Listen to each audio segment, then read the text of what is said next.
ကျွန်တော်တို့လူအများစုကလေအသက်တော်ရှင်နေကြတယ်ဒါပေမဲ့ကျွန်တော်တို့အသက်တော်ဝင်မနေကြဘူးเนาะ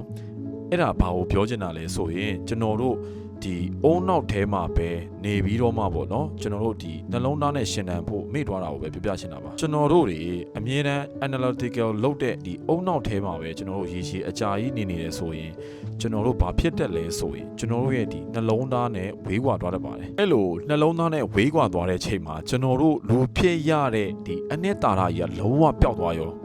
နော်ကျွန်တော်စိတ်ရုပ်တစ်ခုလိုဖြစ်သွားတတ်ပါတယ်။အုံနောက်ထဲမှာပဲအကြာကြီးနေပြီးတော့မှနှလုံးသားနဲ့ဝေးကွာသွားတဲ့ချိန်မှာလူတွေဘာဖြစ်တတ်ကြလဲဆိုရင်ကိုယ့်ရဲ့ခံစားချက်ကိုကောင်းကောင်းမသိတော့ဘူး။ကိုဘာလိုချင်လဲဆိုတဲ့ဥစ္စာကိုလည်းမရှင်းတော့ဘူး။နေ့စဉ်ဘဝဖြတ်တန်းရတဲ့အချိန်မှာလည်းကျွန်တော်တို့အတိတ်ပဲမရှိ meaningless လို့ဖြစ်နေပါတယ်။နောက်ပြီးတော့လည်းမလိုအပ်ဘဲနဲ့အရာရာတိုင်းကိုလိုက်ပြီးတော့မှ analyze လုပ်မိတာမျိုး overthinking တွေအမြဲတမ်းဖြစ်နေတတ်တာတွေအဖြစ်လာသေးတဲ့ဒီနောက်အနာဂတ်တွေကိုကြိုတွေးပြီးတော့မှ anxiety တွေဝင်နေတတ်တာမျိုးတွေလူတွေနဲ့ဆက်ဆံရတဲ့အချိန်မှာလည်းတဘာဝလုံးဝမဆန်တော့တာမျိုးတွေနေရခတ်လာတာမျိုးတွေစသည်ဒီလိုမျိုးဟာတွေဖြစ်လာပြီးတော့မှကျွန်တော်တို့ဘိုးဘွားကအသက်တာရှင်နေရတာဒါပေမဲ့အသက်ကလုံးဝမဝင်တော့ဘူးကျွန်တော်တို့ကဒီအမြဲတမ်းအုံနောက်ထဲမှာပဲရှင်တန်နေရခြင်းကကျွန်တော်တို့ရဲ့စိတ်ပိုင်းဆိုင်ရာတွေမဟုတ်ပါဘူးကျွန်တော်တို့ရဲ့ခန္ဓာကိုယ်ပိုင်း physical အပေါ်ပါကျွန်တော်တို့ကထိခိုက်မှုတွေရှိလာတတ်ပါတယ်ဟုတ်ပြီဒီလိုမျိုးတွေကြုံနေရတယ်ဒါဆိုရင်ဘာတွေဆက်လုပ်ရမလဲပေါ့နော်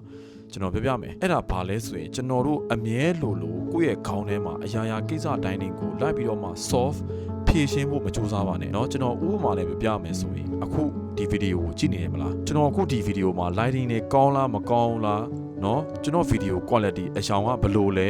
မှန်လားမှားလားဆိုတဲ့ဥစ္စာမျိုးတွေကိုမသွေးနဲ့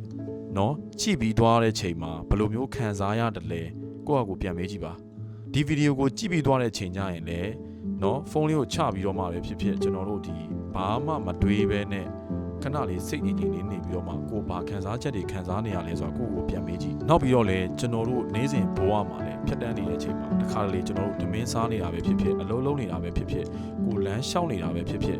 ကိုရဲ့ဘေးပတ်ဝန်းကျင်ကောင်းကင်ပဲဖြစ်ဖြစ်တစ်ပင်တွေပဲဖြစ်ဖြစ်လူတွေငှက်တွေအတန်တွေပဲဖြစ်ဖြစ်ပေါ့နော်ဒီဟာကြီးကိုခံစားကြည့်လိုက်ပါကျွန်တော်တို့တွေအဲ့လိုမျိုးလှုပ်ခြင်းအပြင်ကျွန်တော်တို့ရဲ့ဒီအုံနောက်နဲ့ဒီနှလုံးသားကြားမှာ balance ပြန်ပြီးတော့မှရလာနိုင်ပါတယ်အဲ့လိုမျိုးတွေကျွန်တော်တို့လှုပ်ခြင်းအပြင်အချိန်ကြာလာတဲ့အခါမှာကျွန်တော်တို့ရဲ့ဘဝကြီးက